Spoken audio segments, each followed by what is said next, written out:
오늘이 12월 17일 굴치한 묘목을 찾아왔습니다. 그간 여러 번 묘목을 심어왔지만 한겨울에 묘목을 심는 것은 처음입니다. 다른 과수는 11월이면 묘목을 심을 수 있고 가장 늦은 사과나무도 12월 초이면 잎 떨어져서 심을 수 있습니다. 그런데 지금은 완전히 이상기후입니다. 이제 12월 하순으로 접어 저는 이 즈음에 묘목을 심어보긴 처음입니다. 그래도 우리 사과나무에는 아직도 잎이 싱싱합니다. 이런 겨울은 처음입니다. 이번에 심을 사과 묘목은 호기심이 발동하여 택한 신품종 문루즈 세포기, 앞으로 주력 품종으로 키울 미야비 두 그루, 기존 일반 대목 사과나무 한 줄 캐어내고 두 줄 다죽지 구요트리형으로 키울 곳인데 묘목을 모두 구하지 못했습니다. 원 계획은 M9 대목으로 묘목을 심으려고 했는데 작년 올해 사과 가격이 좋다 보니 기존 재배하는 농가도 면적을 늘리고 사과 사 먹을 바에야 직접 심겠다는 분 합쳐서 묘목이 분기되었습니다. 그런 줄도 모르고 천년덕스럽게 있다가 막상 11월 말에 알아보니 어느 묘목상이나 M9은 물론이고 M26 작은 묘도 없고 있다는 것은 M26 이중대목 뿐이었습니다. 알 수 없이 이중 전목묘를 구하였습니다. 사과 재배 농가야 상식적으로 알고 있지만 혹시 처음 사과나무 재배하시는 분들은 생소할 수도 있는데 이들 사과나무 대목에 대해서는 아래 영상에서 자세히 안내드리고 있으니 더 상세한 내용을 알고 싶으면 참고하십시오. 궁금한 점이 없도록 안내되었을 겁니다. 그동안 계속 온화한 날이 계속되다가 며칠 전부터 추위가 시작되니 땅 거죽은 단단하게 얼었습니다.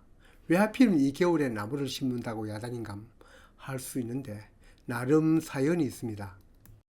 요즘 많은 묘목상은 작업 편의를 위해 가을에 묘목 충분히 굴치하여 가식해 두었다가 가을에 팔고 남은 것은 거기에서 월동하고 봄에도 계속 팝니다. 봄에 팔고 남은 것은 화분에 심어 두었다가 분다리로 판매하죠.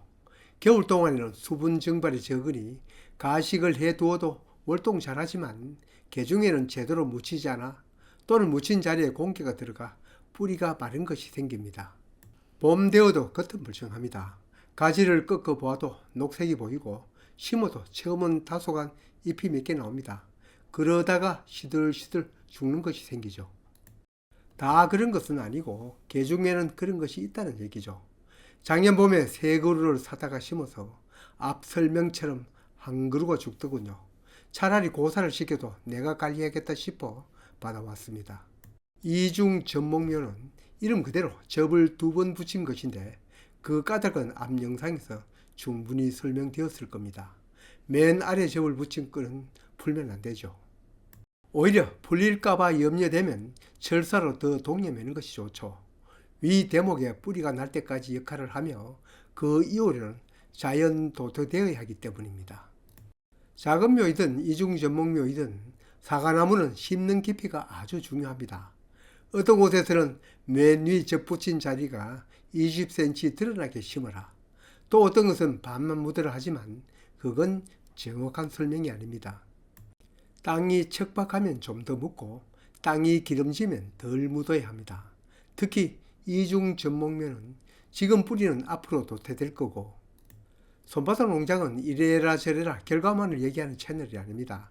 왜 그렇게 해야 하는가에 대한 원리와 이치를 알아 언제나 내 상황과 의도에 따라 하는 만큼 작은 묘와 이중 전목묘에 심는 방법에 대한 영상을 내년 2월에 올릴까 합니다. 묘목 심을 구덩이를 팔 때는 가급적 넓게 파는 것이 좋습니다. 많은 자료에서 뿌리를 자르고 다듬어서 심는데 이건 좋은 방법이 아닙니다. 사과나무를 지금에 굴치하여 판매하는 까닭은 잎이 다 떨어지기를 기다려서 그런 것이고 잎이 다 떨어질 때까지 기다리는 것은 잎 속에 있던 양분까지도 뿌리에 저장하기 위해서입니다.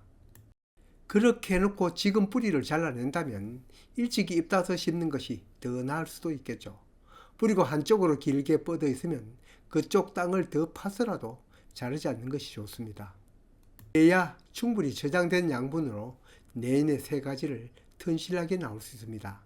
우리는 똑바로 심지 않고 45도 기울여 심습니다. 앞으로 구요트리 형식으로 키우기 위해서입니다. 제 영상을 꾸준히 봐오신 분은 아시겠지만 바로 이런 수용으로 키우기 위해서입니다. 앞으로 사과나무 평면 재배는 대세입니다. 최종 북주기 전에 물은 평소보다 더 많이 주는 것이 좋겠습니다. 겨울에는 다른 계절보다 강수량이 적기 때문입니다. 물을 줄 때는 꼭지를 빼고 물이 압력 있게 주어야 뿌리 사이로 흙이 제대로 들어갑니다. 뿌리 소독 침지한 물도 붓습니다. 그루마도 골고루 나눠줍니다. 토양 소독도 되고 수분도 보충하고. 한겨울 묘목 심기. 중요한 것은 지금부터입니다. 비싸게 주고 산 묘목, 일단 내 손에 왔으니 내 친구, 내년 봄 얼굴을 볼 수 있어야 합니다. 다른 묘목보다 사과나무는 내한성이 강합니다. 요즘은 외성대목을 심으니 외성대목 중 M9은 비교적 내한성이 약하지만 M26, 그것도 이중대목은 그보다는 강합니다. 그렇지만 12월 초에 심는 것도 아니고 한겨울 앞으로 며칠 동안은 여기에도 영하 7, 8도 되는 날이 며칠간 계속될 것 같습니다. 아직 착근도 하지 않은 이 묘목, 추위에 아주 약할 것입니다. 월동 피복을 하는데 두 가지 모두 신경을 써야 합니다.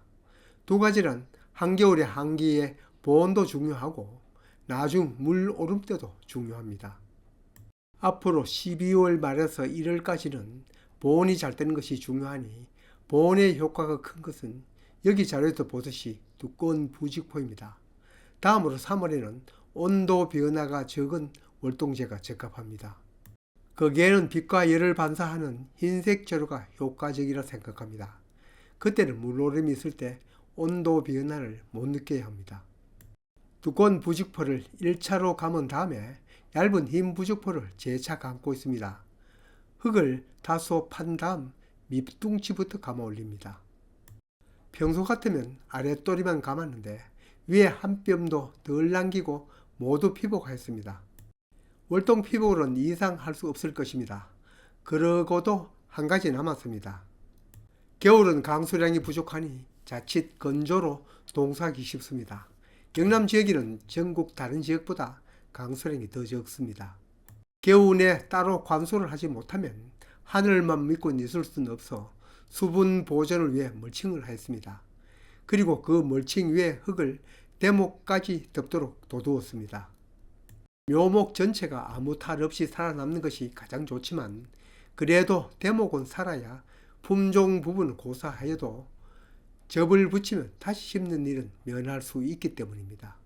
제가 할 수 있는 일은 다 했고 이제는 겨울 지나 내년 봄을 기다리는 일만 남았습니다. 무사히 탈 없이 월동을 마치고 내년 봄에는 힘찬 새싹을 내었으면 좋겠습니다.